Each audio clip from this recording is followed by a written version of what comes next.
Assalamualaikum warahmatullahi wabarakatuh. Perkenalkan, nama saya Ulfa Priyani dari kelas HTMC dengan NPM 2321020119. Di sini saya akan menjelaskan materi tolak, macam-macam tolak, syarat, dan rukun-rukun tolak. Pengertian tolak. Tolak secara bahasa memiliki pengertian melepas ikatan dan memisahkan. Adapun secara istilah, para ulama berpendapat dalam memberikan definisinya. Dalam ensiklopedi Islam disebutkan bahwa menurut mazhab Hanafi dan Hambali, talak ialah pelepasan ikatan perkawinan secara langsung atau pelepasan ikatan perkawinan di masa yang akan datang. Secara langsung maksudnya adalah tanpa terkait dengan sesuatu dan hukumnya langsung berlaku ketika ucapan talak tersebut dinyatakan oleh suami. Sedangkan di masa yang akan datang dimaksudnya adalah berlakunya hukum talak tersebut tertunda oleh suatu hal. Kemungkinan talak seperti itu adalah talak yang dijatuhkan dengan syarat.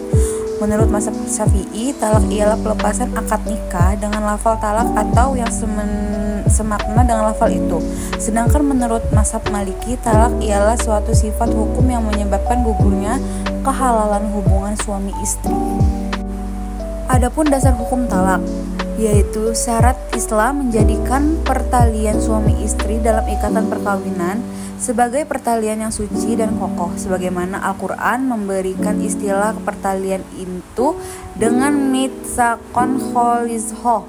Firman Allah surat An-Nisa ayat 21 yang artinya, bagaimana kamu akan mengambilnya kembali padahal sebagian kamu telah bergaul atau bercampur dengan yang lain sebagai suami istri, dan mereka istri-istrimu telah mengambil dari kamu perjanjian yang kuat. Macam-macam talak. Berdasarkan perspektif hukum Islam, jenis-jenis talak atau perceraian dapat dibedakan atas satu. Apabila ditinjau dari segi boleh tidaknya suami merujuk istri kembali, maka jenis-jenis talak itu meliputi A. Talak syar'i, talak yang dijatuhkan suami di mana suami berhak rujuk selama istri masih dalam masa iddah tanpa harus melangsungkan akad nikah baru. Talak seperti ini adalah talak bersatu atau talak kedua. Jadi apabila keinginan rujuk kembali itu masih dalam masa iddah, maka tidak perlu dilakukan akad nikah baru.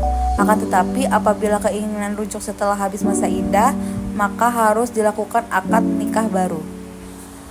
Yang kedua, talak bain terdiri atas 1.